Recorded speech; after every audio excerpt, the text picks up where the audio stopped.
I had a bunch of health issues in 2023, mostly due to being trans. While some of the issues were related to my anxiety returning, I had also experienced a major drop in my estrogen levels. To sum it up, my body was essentially going through menopause since my ovaries weren't producing hormones, and I continued to have issues as these ovaries decided to develop cysts.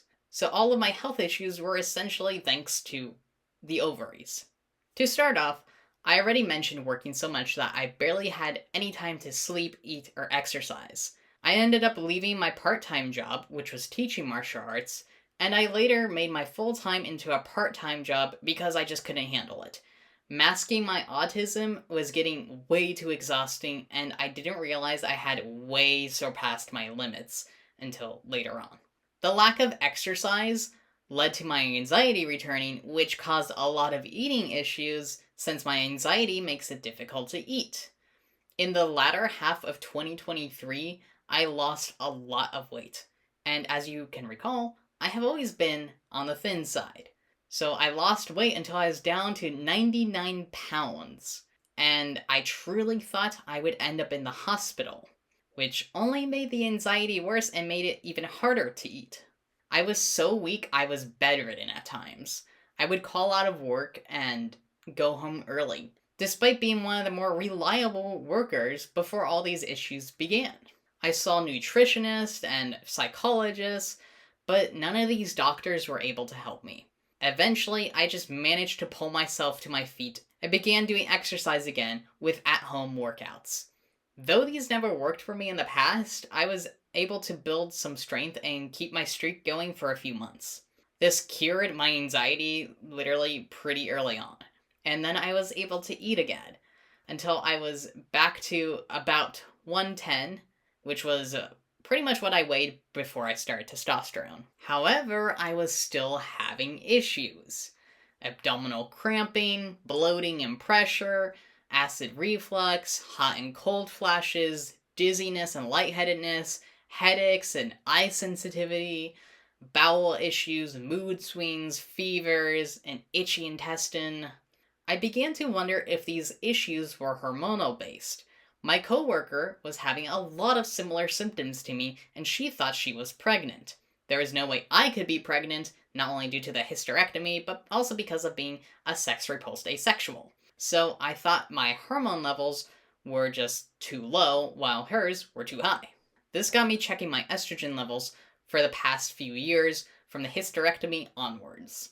And I saw that my estrogen had dropped all the way down to 21, which would have been fine if I was still on testosterone. Essentially, my body was not producing any of its own hormones like it should have been. My ovaries had failed me, and I was now going through menopause in my 20s. At the very end of 2023, once the anxiety issues were gone, I returned to my former endocrinologist and got back on T-gel. I chose the gel despite it being less effective than the shot because I didn't need a big amount. I just needed some hormones in me. We started off with 1 pump per arm, which meant 2 pumps per day, in order to reintroduce the hormones slowly. 2024, I had to get new insurance and I qualified for Medi-Cal, which was a major lifesaver that year.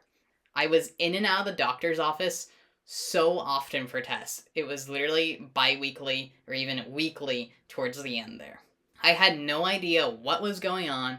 I was getting every test I could think of, wondering if all this pressure was associated with food allergies, UTIs, vitamin deficiency, so on.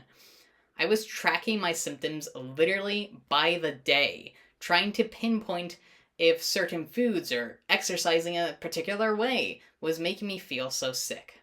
We upped my testosterone to 2 pumps per arm and 4 pumps a day total, which was the exact prescription I had when I first used the gel.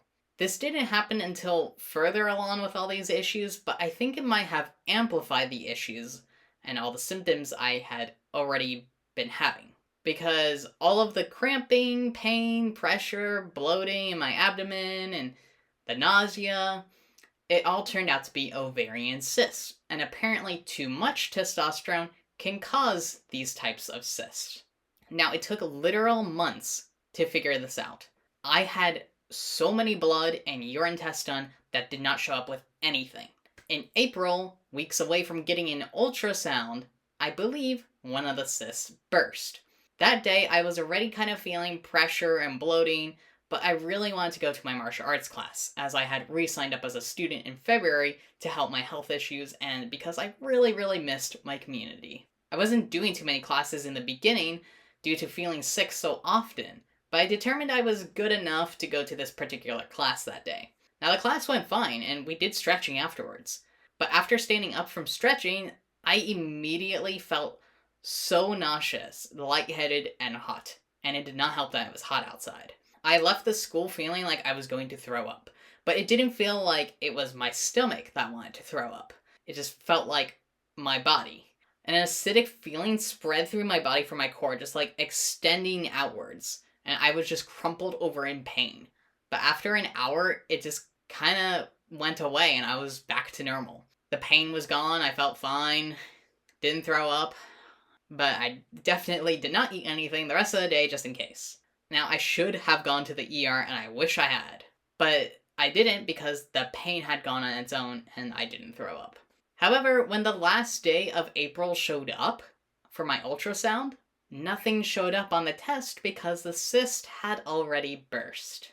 As May came around, I was preparing for my martial arts tournament, just forcing myself to push through the abdominal pressure, swelling, itchy intestine.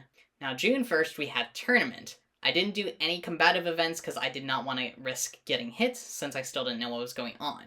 June 2nd, I went to the ER. Now, I didn't need to go to the ER, but I chose to go because I knew there was something wrong. And I figured that the ER would give me more tests that the regular doctors just couldn't. So the ER was basically my last resort to see if something was going on. And if their tests showed nothing, I was finally just going to drop it and give up with trying to figure out what was wrong. I did blood work, a urine test, an ultrasound, and a CT scan.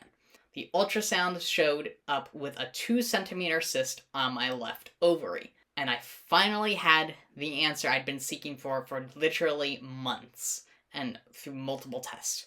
And every single symptom I had matched with the ovarian cyst symptoms.